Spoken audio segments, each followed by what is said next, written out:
How are student loans discharged in bankruptcy? Rare cases. Imagine facing overwhelming student debt and wondering if bankruptcy could wipe it out. It's a tough question with a complicated answer. Let's explore how student loans can be discharged in bankruptcy, even though it's quite rare. Most student loans are designed to be difficult to eliminate through bankruptcy. The law generally prevents their discharge, unless you can prove that repaying them would cause an undue hardship. This means you must show that your financial situation is so dire that repaying the loans would keep you in poverty or prevent you from meeting basic needs. To start the process, you need to file for bankruptcy under either Chapter 7 or Chapter 13. But that alone doesn't discharge student loans. You also have to take an extra step called an adversary proceeding. This is a separate lawsuit within your bankruptcy case, specifically to argue that your student loans should be forgiven. During this process, you must provide detailed evidence about your income, expenses, and efforts to pay back the loans.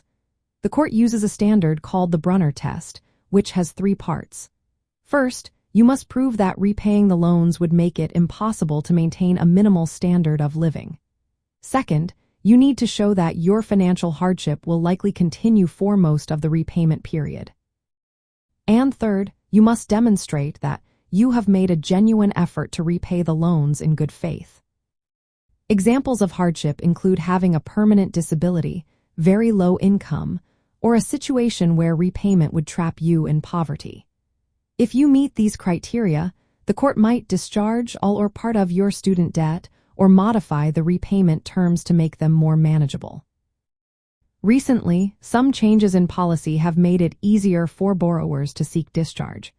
Now, you can submit a simple self-attestation form to prove undue hardship, which speeds up the process. This has led to more cases where borrowers get some relief from their student loans. It's important to know that only federal student loans, like direct loans and direct consolidation loans held by the Department of Education, qualify for discharge this way. Private student loans are generally not dischargeable through bankruptcy. Because this process involves complex legal steps and strict standards, it's highly recommended to work with a bankruptcy attorney experienced in student loan cases. They can help you gather the right evidence and present your case effectively. In summary, discharging student loans in bankruptcy is rare but possible. You need to prove undue hardship through a formal legal process, which involves filing an adversary proceeding and meeting specific criteria. Recent policy updates have made it somewhat easier, but the process remains challenging and requires careful preparation.